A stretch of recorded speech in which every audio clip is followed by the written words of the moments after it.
Hello guys, today I'm here with another topic that is cleft lip and cleft palate. First हम जानेंगे कि cleft का मतलब क्या होता है। क्लेफ्ट होता है डिसकंटिन्यूटी, किसी की कंटिन्यूटी में ब्रेक हो जाना, मीन्स दरार आ जाना।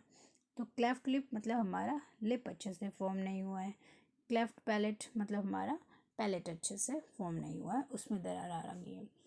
और जो क्लेफ्ट लिप जो होता है वो जो हमारे लिप्स होते हैं नॉर्मली, उसकी जो वर्मिलियन बॉर्डर होता है, इसका जो ये एक बॉर्डर बोलते हैं, इसको हम वर्मिलियन बॉर्डर, जो हमारे लिप्स को और हमारे ऊपर वाली स्किन को ब्रेक करता है, इसमें अगर डिसकंटिन्यूटी हो जाती है तो उसको क्लेफ्ट लिप बोलते हैं। और जो क्लेफ्ट पैलेट बोलते हैं, अगर हमारा जो हार्ड पैलेट होता है, हमारे दो पैलेट होते हैं, एक तो हार्ड पैलेट होता है, एक सॉफ्ट पैलेट होता है। हार्ड पैलेट आगे होता है, सॉफ्ट पैलेट पीछे होता है। ये आप अपनी टंग लगा के भी फील कर सकते हैं। ऊपर वाला जो पैलेट, जो तलवा जिसको बोलते हैं, ऊपर वाले को पहले आगे वाले को टच करो वो हार्ड फील होगा, फिर पीछे टच करो सॉफ्ट फील होगा। तो जो हमारा आगे वाला है हार्ड पैलेट, उसमें एक प्रोसेस होती है लेटरल पैलेटाइन प्रोसेस। इसकी कंटिन्यूटी में ब्रेक आ जाना, उसको हम बोलते हैं क्लेफ्ट पैलेट।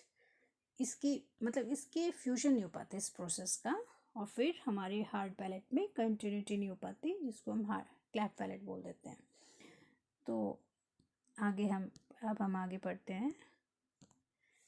और इसका जो क्लेफ्ट पैलेट है, इसका एक दूसरा नाम भी बोलते हैं, इसको हम बोलते हैं हेयर लिप। इसको दूसरे नाम से जाना जाता है। अब हम नेक्स्ट जानेंगे कॉजेस के बारे में। कॉजेस ऑफ क्लेफ्ट लिप, जो कॉजेस में फर्स्ट इज रेडिएशन। अगर रेडिएशन से एक्सपोजर हो गया, हेरिडिटरी इन्फेक्शन, इन्फेक्शन में मेनली कौन सा माना जाता है, रूबेला। स्मोकिंग, ये कॉमन है।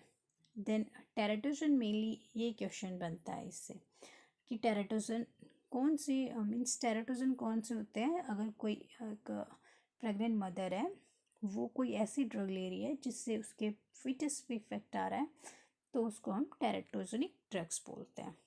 तो अगर एक प्रेग्नेंट मदर फिनेटोइन ड्रग ले रही है, तो उससे इसका दूसरा नाम, जो इसका ब्रांड नेम जो होता है वो एप्टोइन होता है, फिनेटोइन का। और ये एक एंटी सीजर ड्रग है, एंटी एपिलेप्टिक, और ये एक एंटी डिसरिथमिक ड्रग भी है। अगर कोई प्रेग्नेंट मदर ये ले रही है तो उसको क्या हो जाएगा, फीटल हाइडेंटोइन सिंड्रोम, मीन्स उसके फीटस में क्लेफ्ट लिप और क्लेफ्ट पैलेट फॉर्मेशन हो जाएगा। क्वेश्चन यही आता है इस सिंड्रोम में क्या होता है, क्लेफ्ट लिप और क्लेफ्ट पैलेट होता है, और ये कौन सी ड्रग के टेराटोजेनिक इफेक्ट से होता है, तो ये हमारे फिनेटोइन से होता है। Now we will discuss next types. Types में टू टाइप से है, टाइप्स जो इसके। फर्स्ट एक एल्वियोलर के बेस पे है। एल्वियोलर में क्या है, पहले हम एल्वियोलर के बेस पे करते हैं। एक इसमें क्या होता है कि alveolar first, second post alveolar, third जो तो मिक्स्ड होता है। ठीक है, एल्वियोलर क्या होता है, हमारा गम लाइन होता है। अगर हम जाने एल्वियोलर का मतलब, हमारी गम लाइन। तो जो हमारे गम्स होते हैं उनसे आगे क्या होता है, हमारे लिप्स होते हैं, आपको ही पता है। और जो गम्स होते हैं उससे पीछे क्या होता है, हमारा पैलेट होता है। तो हमारे गम के आगे अगर कोई डिसकंटिन्यूटी, तो उसको हम बोलेंगे प्री एल्वियोलर। मतलब अगर हमारा क्लेफ्ट लिप है तो उसको हम बोलेंगे प्री एल्वियोलर। और अगर हमारी गम लाइन के पीछे अगर कोई डिसकंटिन्यूटी, तो उसको हम बोलेंगे पोस्ट एल्वियोलर। और अगर गम लाइन के आगे भी है और गम लाइन के पीछे भी है, तो उसका हम बोलेंगे मिक्स टाइप। ठीक है, तो इसमें कौन से आ जाएंगे, क्लेफ्ट लिप भी आ जाएगा और क्लेफ्ट पैलेट भी आ जाएगा। ठीक है, नेक्स्ट हम डिस्कस करते हैं सेकेंड टाइप क्या होता है। जस्ट ऐसे ही यूनिलेटरल, बायलेटरल, इसके बेसिस पे होता है। तो इसमें हम डिस्कस करेंगे क्या, सेकेंड, इसमें हम डिस्कस करेंगे फर्स्ट आएगा हमारा this unilateral. Unilateral cleft lip, ये क्लेफ्ट लिप आपको दिख रहा है उसका। एक साइड है तो इसलिए यूनिलेटरल बोल दिया उसको। ये हमारा उसके साइड में, उसके अंदर तो हम मुँह खोल कर नहीं देख सकते, इसलिए इसकी इमेज बाहर बनाई, इसके पैलेट की इमेज। तो इसका पैलेट तो पूरा अच्छे से कंटिन्यूटी में है, तो इसको हम जस्ट बोलेंगे यूनिलेटरल क्लैफ्ट लिप। सेकेंड में हमारा क्या है, यूनिलेटरल क्लैफ्ट लिप भी है और यूनिलेटरल क्लैफ्ट पैलेट भी दिखाई दे रहा है आपको। थर्ड में हमारा क्या है, बायलेटरल, दोनों साइड है उसका क्लैफ्ट लिप और क्लैफ्ट पैलेट भी है उसको। देन हमारा इसमें आपको दिख रहा है उसके लिप्स बिल्कुल ठीक है, तो इसको जस्ट हमारा क्या है, क्लैफ्ट पैलेट है। Then we will discuss next about the normal formation of this. Normally जो लिप फॉर्मेशन हो जाता है उनकी टाइमिंग जेस्टेशनल पीरियड में 5 to 12 वीक्स होती है। जो नॉर्मली पैलेट, ये जस्ट ये एक नंबर है जो आपको याद रखने हैं। क्वेश्चंस मेल क्वेश्चंस कभी कभी पूछ सकता है एग्जामिनर अगर उसका मन किया तो, वैसे ऐसा कुछ नहीं है, जस्ट आपको रीड करने हैं। आपको पता होना चाहिए कि हमारा normally like lip formation, palate formation कब होता है, वूम में और जेस्टेशनल एज में। तो नॉर्मल जो पैलेट फॉर्मेशन होता है वो 12 वीक्स to 14 वीक्स में होता है। फिर जो मेन जो क्वेश्चन बनता है वो इस चीज़ से बनता है कि सर्जरी कब परफॉर्म की जाती है। तो जो क्लेफ्ट पैलेट है उसकी सर्जरी परफॉर्म होती 3 to 6 मंथ्स ऑफ एज पे। तो जो ये है 3 to 6 मंथ ऑफ एज पे, इसमें हम मतलब पहले हमारा क्लेफ्ट लिप होता है, उसकी सर्जरी होती है। और इस जो क्लेफ्ट लिप की सर्जरी का नाम क्या होता है, चीलोप्लास्टी बोलते हैं। आई भी आता है यहाँ पे, चीलोप्लास्टी। चीलोप्लास्टी इसमें क्या होता है कि जेड सूचर्स लगाते हैं, जेड टाइप के सूचर्स। इसमें ऐसे जैसे उसका लिप ऐसे है तो ऐसे सूचर लगाएंगे जेड टेक्निक में, ताकि उसके इतना इफेक्ट ना, स्ट्रेच ना आए। तो वो अगर थोड़ा सा ही बच्चा है वो क्राई तो करेगा, क्राई भी करेगा तो उससे सूचर्स में कोई इफेक्ट ना हो, इसलिए हम उसे जेड टेक्निक से सूचर लगाते हैं, किसमें, चीलोप्लास्टी में। Then will discuss cleft palette.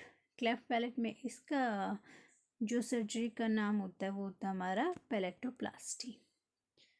क्या होता है, पैलेटोप्लास्टी। ये किस एज पे की जाती है, ये की जाती है क्लेफ्ट लिप के बाद 6 to 24 मंथ्स ऑफ एज पे। और ये इसमें भी हम इतना लेट तक वेट नहीं करते, 24 मंथ्स तक का वेट नहीं करते, पहले ही कर लेते हैं, 6 to 10 मंथ्स पे कर देते हैं। क्यों करते हैं, एज अर्ली एज पॉसिबल ये हमें करना होता है, क्योंकि इसमें उसके बाद बच्चे में स्पीच डेवलपमेंट, वो बोलना स्टार्ट करेगा। और स्पीच डेवलपमेंट अगर वो करता है तो अगर उसमें क्लेफ्ट लिप और क्लेफ्ट पैलेट है तो उसका नीजल स्पीच डेवलप हो, वो जब बोलेगा तो हवा मुंह के साथ साथ नाक से भी निकलेगी, तो नीजल स्पीच डेवलपमेंट हो जाएगा। उसके बाद हमें उसे स्पीच थेरेपी के लिए भेजना पड़ेगा। दैट्स वाई हम चाहते हैं कि इस चीज़ को अवॉइड करें और एज अर्ली एज पॉसिबल हम उसकी सर्जरी कर दें। नेक्स्ट हम डिस्कस करेंगे इंटरवेंशंस। नॉर्मली जो इंटरवेंशंस हैं क्लेफ्ट लिप और क्लेफ्ट पैलेट के साथ, इसमें क्या है, जो ये प्री ऑप इंटरवेंशन है दोनों के लिए, हम क्या कर सकते हैं, एसेस करेंगे उसकी सकिंग, स्वेलोइंग, रेस्पिरेशन पैटर्न, ये हम उसका असेसमेंट करेंगे, मॉडिफाई करेंगे फीडिंग टेक्निक्स। इसमें क्या है, ये मेन है, ये क्वेश्चन आता है ESSR। ESSR में क्या है, ई है एनलार्ज द निप्पल होल। जो निप्पल होल होता है, जो हमारे सिप्पी बोटल्स होती हैं, जो हमारी फीडिंग बोटल्स होती हैं बच्चे की, उसका जो आगे से निप्पल होल होता है उसको एनलार्ज करना है। स्टिमुलेट द सकिंग, ये फर्स्ट हो गया ई से। एस से सेकंड, एस जो फर्स्ट एस है उससे है सकिंग रिफ्लेक्स को स्टिमुलेट करना है। जो सेकंड है उसके लिए स्वेलो है, स्वेलोइंग देखना उसके अच्छे से। Then last are for rest. उसको रेस्ट मीन्स ऐसा है कि अगर उसको नेक्स्ट उसको फीडिंग कराने, लाइक अब आपने एक बार पिलाया हूँ, उसको अलाउ करना है कि वो फिनिश करे, वो स्वेलोइंग करे, अच्छे से फिनिश करे जो उसके माउथ में। नेक्स्ट ही आप उसको इन बिटवीन उसको फीडिंग के इन बिटवीन उसको रेस्ट देना, ताकि वो अपनी स्वेलिंग प्रोसेस अच्छे से कर पाए। ये है ESSR, ये इम्पोर्टेंट है, ये क्वेश्चन आता है। देन नेक्स्ट इज उसको अपराइट पोजीशन में रखना है, अदरवाइज वो एस्पिरेट कर जाएगा। उसको direct formula to the side and back of mouth, means इसमें उसको डायरेक्टली उसका जो तुम फॉर्मूला फीड पे आ रहे हो वो उसके बैक ऑफ माउथ में डालें, साइड या बैक ऑफ माउथ, ताकि वो आगे एस्पिरेट ना कर पाए। उसी को अवॉइड करने के लिए सक्शन इक्विपमेंट आपको पास में रखना है। ऑब्वियसली वो एस्पिरेट करने के चांसेस बहुत ज़्यादा है इसमें, तो इसलिए आपको फीडिंग के टाइम या नॉर्मली वैसे भी उसके लिए सक्शन इक्विपमेंट रखना ही है। बल्ब सिरिंज आपको पता ही है बच्चों के लिए, हम बल्ब सिरिंज से इससे भी ये एक पोर्टेबल है, उसको हम लाइक एक सिरिंज होता है, मैं आपको इमेज दिखाती हूँ, उससे आप उसको एस्पिरेट कर सकते हो उसके सिक्रेशंस को, नेजल्स। ये है बल्ब सिरिंज, ये एग्ज़ाम में आजकल तो इमेजेस भी आती है, तो आपको पता होना चाहिए। और जो आप साथ साथ में पढ़ते हैं, कुछ भी आपको ऐसे अलग सा वर्ड दिखता है कि हाँ ये मुझे देखना चाहिए कैसा होता है, तो आपको उसकी इमेज सर्च कर लेनी चाहिए और उसको स्टडी करना चाहिए। ये बल्ब सिरिंज हो जाता है, इसको यहाँ से हम इसको स्क्वीज़ करते हैं और यहाँ से उसके सिक्रेशंस माउथ से, ओरल से और उसके नेज़ल से हम एस्पिरेट कर लेते हैं बल्ब सिरिंज, तो ये यूज़ करना होता है। नेक्स्ट हम देखते हैं, अगेन अपने उस पे आते हैं, ये हो गया सक्शन इक्विपमेंट रखने और बल्ब सिरिंज। नेक्स्ट हम पढ़ेंगे पोस्ट ऑप, उसकी इंटरवेंशन हम क्या करेंगे। पोस्ट ऑप में हम क्लेफ्ट लिप के लिए पहले पढ़ते हैं। क्लेफ्ट लिप में क्या होता है, लोगन पो लगाते हैं, ऐसा नहीं है क्लेफ्ट पैलेट में भी लगाएंगे, क्लेफ्ट लिप क्लेफ्ट पैलेट दोनों में, मेनली क्लेफ्ट लिप, क्योंकि जो क्लेफ्ट लिप में ही बाहर सूचर्स लगे होते हैं उसके, और जब वो क्राई करता है बेबी तो उसके सूचर डिसरप्ट होने के चांसेस होते हैं, इसलिए हम लोगन वो लगाते हैं। लोगन वो की पहले इमेज देख लेते हैं, उसके बाद आगे डिस्कस करेंगे। ये है लोगन वो, इसमें क्या है, इसमें बेबी की यहाँ पे सर्जरी हुई है, सूचर्स लगे हुए हैं, तो ये एक स्टेनलेस स्टील का एक इक्विपमेंट डिवाइस जो भी है लगा हुआ, यहाँ पे इसके थोड़े एक्सटेंशंस होते हैं, यहाँ पे आप उसको स्ट्रैप से चिपका देते हो बच्चे पे, ताकि वो अगर वो क्राई भी करता है तो उसका माउथ इतना ओपन ना हो, उसके सूचर डिस्टर्ब ना हो, इसलिए वो अगर वैसे भी क्राई करे, कुछ भी करे, यार्निंग करे, तो उसके सूचर्स डिस्टर्ब ना हो बस। ये और मेन हमारा यही मोटो है, इसलिए हम उसको लोगन बो लगा देते हैं डिवाइस। क्लेफ्ट लिप में उसकी बैक अपराइट पोजीशन, उसको अपराइट पोजीशन में रखना है बच्चे को, क्योंकि अगर हम उसको साइड लाइन ये हम साइड लाइन भी दे सकते हैं, लेकिन साइड लाइन किस साइड देनी है, जहाँ पे अगर यूनिलेटरल अगर उसको अगर क्लेफ्ट लिप था तो अपोजिट साइड अनअफेक्टेड साइड हम उसको साइड लाइन पोजिशन दे सकते हैं। अगर आप प्रोन पोजीशन और अफेक्टेड साइड में उसकी पोजीशनिंग अब कॉन्ट्राइंडिकेटेड होती है, क्योंकि अगर हम प्रोन पोजीशन देते हैं तो उसके सूचर डिसरप्ट होने के चांसेस होते हैं, या हम अफेक्टेड साइड में अगर उसको पोजीशन देंगे तो भी उसके सूचर डिसरप्ट हो जाएंगे, तो इसलिए हमें उसको बैक अपराइट पोजीशन देनी है, या अनअफेक्टेड साइड पे पोजीशन कर सकते हैं side line. Then next is clean suture after feeding, उसको फीड कराते हो बच्चे को तो उसके बाद उसकी जो सूचर लाइन है उसको नॉर्मल सलाइन से, या डॉक्टर जो भी प्रेस्क्राइब करते हैं वैसे नॉर्मली नॉर्मल सलाइन से हम यूज क्लीन करते हैं जस्ट। एल्बो रिस्ट्रेंस बहुत इंपॉर्टेंट होता है, बच्चों को हम ज़्यादा रिस्ट्रेन भी नहीं कर सकते, इसलिए हम उसमें एल्बो रिस्ट्रेन लगा सकते हैं। इसको मैं इसकी इमेज आपको दिखाऊंगी, उससे पहले मैं आपको बता देती हूँ रिस्ट्रेन पॉलिसी। जो रिस्ट्रेन नॉर्मली मैं आपको बता रही हूँ ये इस टॉपिक से थोड़ा सा अलग है। जो हमारे रिस्ट्रेंस होते हैं वो 2 टाइप के होते हैं, केमिकल रिस्ट्रेंस और फिजिकल रिस्ट्रेंट। केमिकल रिस्ट्रेंट्स में हम क्या करते हैं, बंदे को हम सिडेशन देते हैं, कोई भी एनाल्जेसिक देते हैं, सिडेशन देते हैं, एनाल्जेसिक सिडेशन, उसको फिजिकली पैरालाइज करते हैं। देन नेक्स्ट इज ये, और जो रिस्ट्रेन पॉलिसी है ये जस्ट डॉक्टर के फिजिशियन ऑर्डर के बाद ही हम दे सकते हैं। एक हो गया केमिकल रिस्ट्रेन के बारे में बात कर लिया हम, केमिकल या ड्रग्स के द्वारा। देन फिजिकल रिस्ट्रेन, हम उसको रिस्ट्रेन्स आपको पता ही, हम एल्बो रिस्ट्रेन्स यूज़ कर रहे हैं जैसे यहाँ पे, वैसे भी रिस्ट रिस्ट्रेन्स यूज़ करते हैं, बहुत सारे रिस्ट्रेन होते हैं। तो उनकी क्या पॉलिसी होती है, मेनली जो होता है एवरी सेकेंडरली हमें उस बंदे के रिमूव करने हैं, देखने हैं, साइट तो उसकी एवरी 30 मिनट देखनी है, उसके कहीं हर 30 मिनट में उसके साइट देखने, कभी उसके ब्लड सर्कुलेशन ना रुक जाए, और हर 2 घंटे में हमें उसे रिमूव ही करना है, उसके बाद हमें अगेन उस पर अप्लाई कर देना है, लेकिन हर 2 घंटे में हमें उसे रिमूव कर देना। चलो आगे चलने से पहले हम एक बार एल्बो रिस्ट्रेन की फ़ोटो देख लेते हैं। ये इसमें हम उसका एल्बो रिस्ट्रेन कर देते हैं। अगर उसका एल्बो रिस्ट्रेन हो गया है तो अपने हाथ को फोल्ड, जैसे ये फोल्ड कर रखा है, ये नॉर्मली वैसे दिखा रखा है, लेकिन उसमें हम दोनों हाथों को रिस्ट्रेन करेंगे तो वो यहाँ से फोल्ड नहीं कर पाएगा और अपने हाथ को यहाँ तक फेस तक नहीं ले जा पाएगा। अगर वो ले जा भी पाएगा तो यहाँ तक हाथ मार सकता है, फेस तक उसका फोल्ड करेगा तभी जाएगा, इसलिए हम उसको क्या करते हैं, एल्बो रिस्ट्रेन कर देते हैं बच्चे का, ये यूज़ करते हैं। नेक्स्ट हम यूज़ करते हैं, अगेन अपने टॉपिक पे चलते हैं। हम आ गए थे रिस्ट्रेन पॉलिसी में, यस। इसमें हम फिर प्रिवेंट कराएंगे, वो हमने पढ़ ही लिया क्योंकि उसके सूचर्स पे इफेक्ट है, इसलिए हमें उसकी क्राइम को प्रिवेंट कराना है। Then cleft palate, cleft palate में मेनली तो सब करेंगे ही, लोगन बो भी दे सकते हैं, पोजीशन इसमें डिफरेंट है, वो मैं बताऊंगी आपको जो मेन डिफरेंस है।